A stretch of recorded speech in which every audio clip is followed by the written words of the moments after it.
Hi everybody, this is a Mars Hill Latin 2 lecture for lessons 16, Unit 3 review, and 17. Okay, so there's not a ton that's new in these three lessons. Only lesson 16 is brand new material.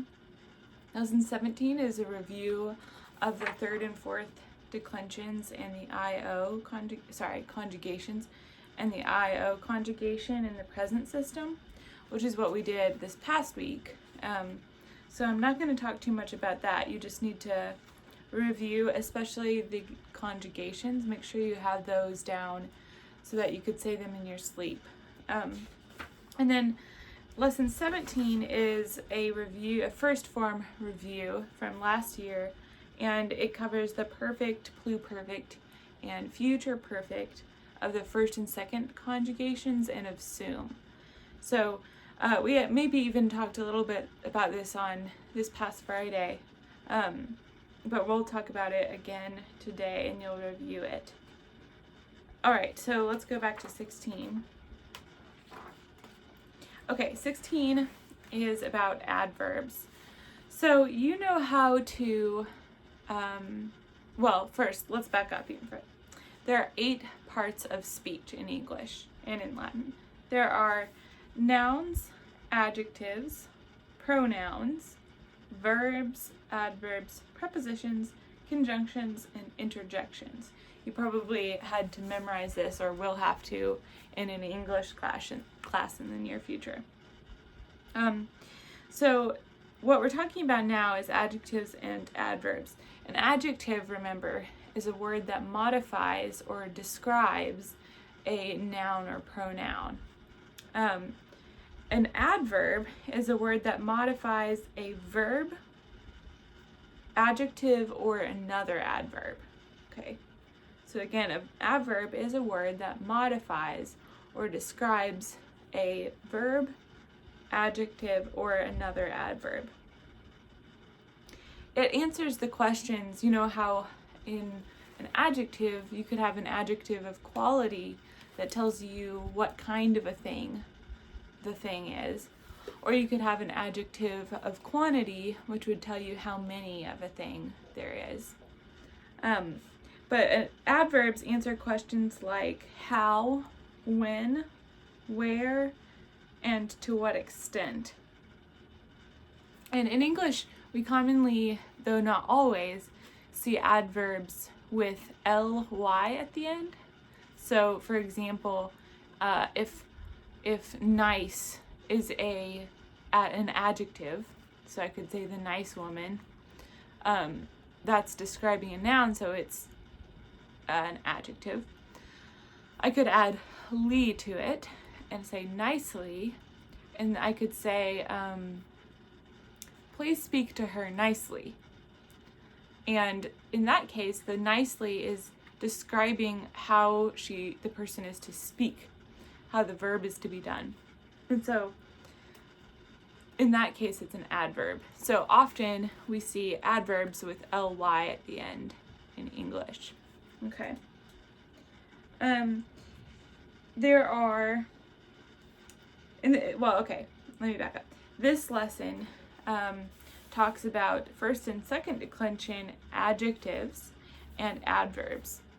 So one of the ways to make an adverb in Latin is to take a first and second declension adjective and change its ending for a long e. So at the top of lesson 16 you see altus aum, which means high or deep. And in order to change that to mean highly rather than high, we just add an e in the place of the us aum, so we get alte. So alte is highly or deeply. Similarly, we have latus aum, so we get late means widely, whereas latus means wide. Okay. One more, so liber, libera, librum, that changes to libere, freely, instead of liber, free. Okay? So that's one way to form an adverb, is to change a first and second declension adjective by dropping the ending and adding a long E. Okay?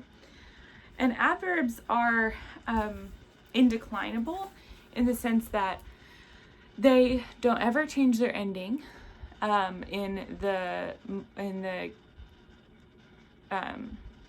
what's the word? They don't change their ending. They're indeclinable. So they don't have case and they don't have a number. Okay. Okay, let's see.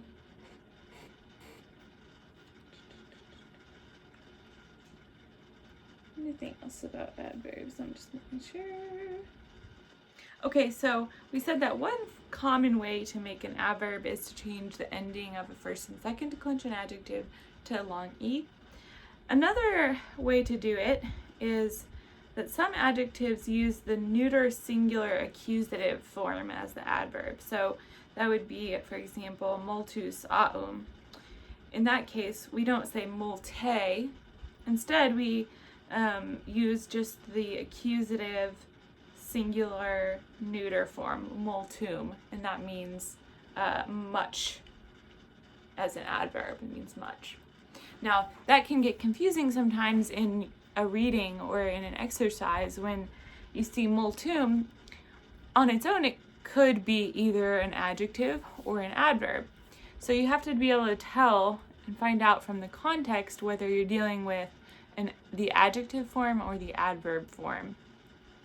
So from this lesson, the main takeaways are that there are two ways that you know to change a first and second declension adjective to an adverb. Some words take the one way and other words take the other way. Most of them are going to take the first way, which is to take off the ending of the adjective and add a long E. The other way, again, is to use the accusative singular neuter as the adverb form. And multus aum is the example of that, with its adverb being multum. Okay, so that's all about lesson 16. The unit 3 review, I will just tell you to study your conjugations there.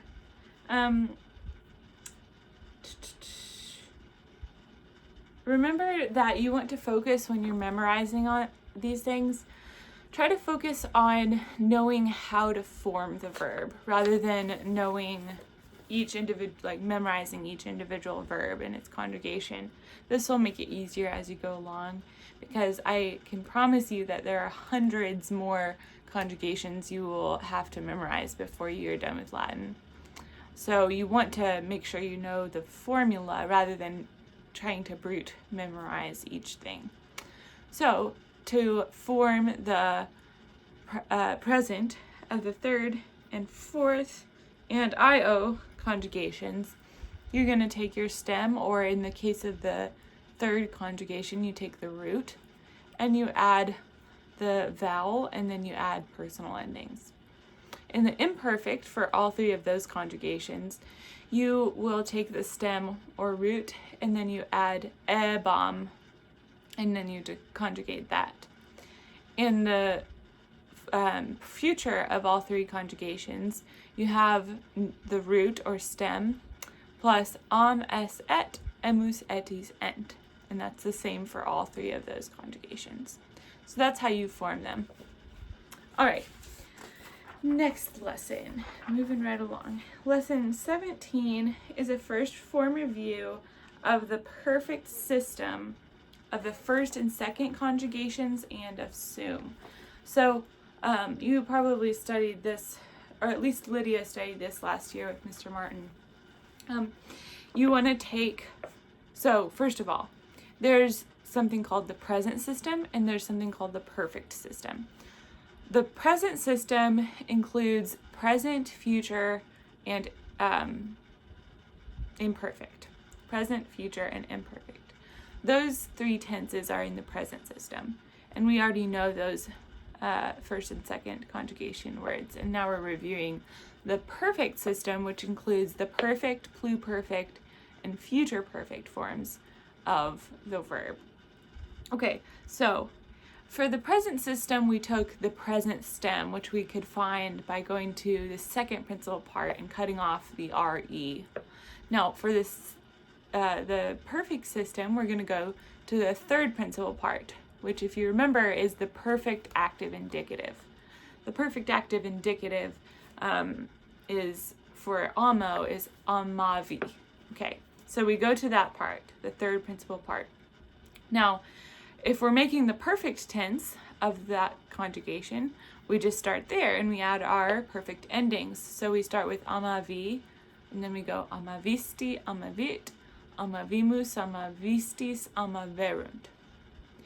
Now, if we're going to do the pluperfect, we're going to take just the stem from the third principal part. So we have amavi, and we cut off our I ending, which is a perfect ending. We just cut off the I, and we have amav. And then once we've cut that off, we add the imperfect form of sum, which is eram. So we have amav eram, amaveras, amaverat, amaveramus, amaveratis, amaverant. All right? So we had the stem, the perfect stem, and we added the imperfect of sum. Okay, the future perfect is the perfect stem plus the future of sum. So we have, again, amav, and then we're going to add ero, eris, erit, erimus, eritis. And then normally we would think it would be erint, but we would think it would be erunt because the third person plural of the future of sum is erunt.